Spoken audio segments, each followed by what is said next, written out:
We've all been in a group project before, that joyous feeling of having to do all the work because your teammates are nowhere to be found or are off doing nothing productive. And Elden Ring Nightreign has plenty of those moments. Sometimes everyone else decides to just take on a big boss when their team is level 3 and we absolutely cannot defeat a draconic tree sentinel. It's a multiplayer game, these things happen. But for all the horrible group projects, when Nightreign works well, it can change your life.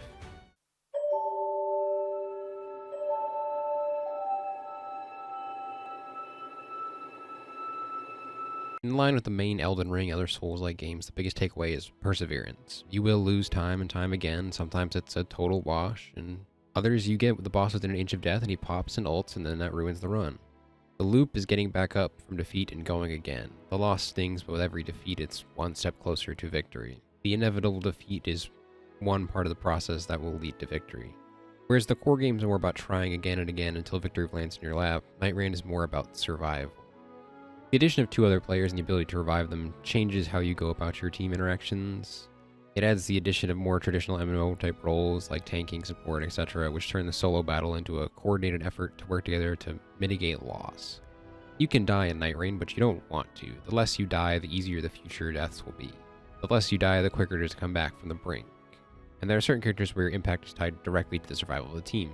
Characters like the Revenant or Duchess have ults that can be easy revives for a team member. Your ult becomes a tool in your arsenal to help your teammates survive. I always end up saving mine until things go sideways and I need to do a quick revive without being followed by the boss.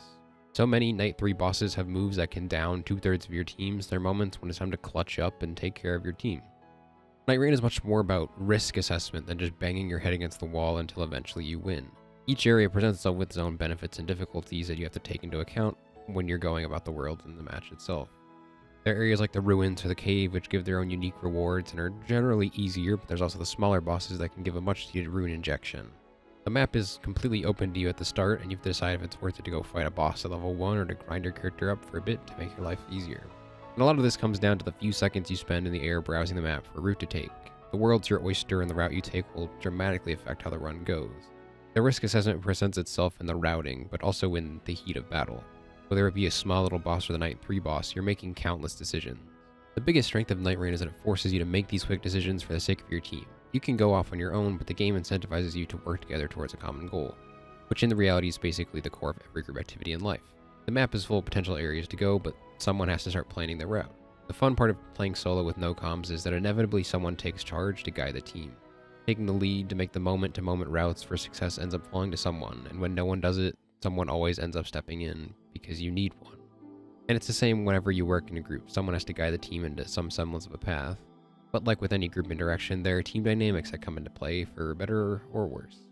At best, you have an organized unit that is fully synced in the pursuit of strength and victory. Everyone's willing to work together and find an easy and doable route for victory, or at the very least getting stronger.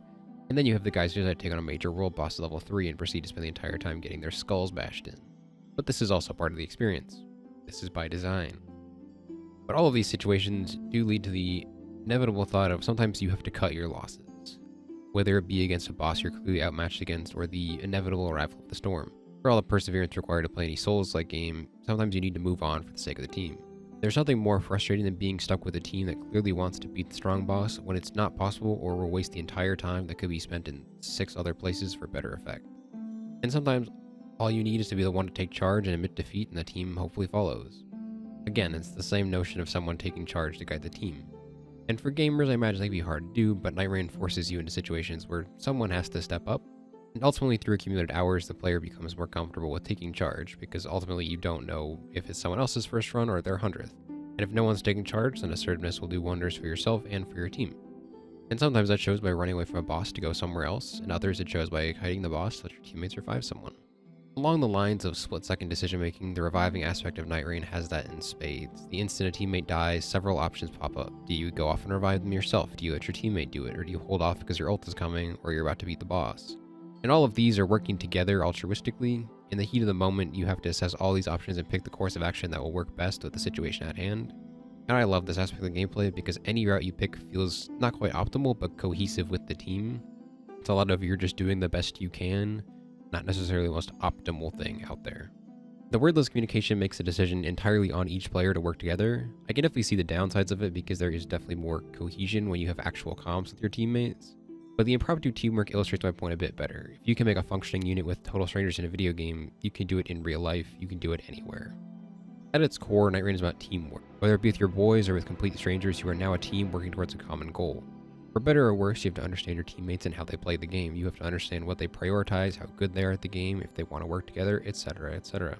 You have to be open to these strangers and allow them to work with you just as they have to do the same to you.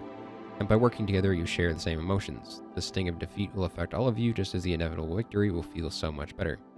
Every run is people I've never interacted with before that singular run and probably never will again after it ends, or for that brief hour or so you're bonded together in battle. It's some real medieval knight type shit.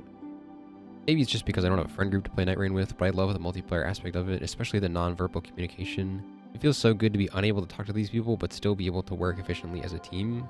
It's a temporary bond that binds three strangers together in the pursuit of victory.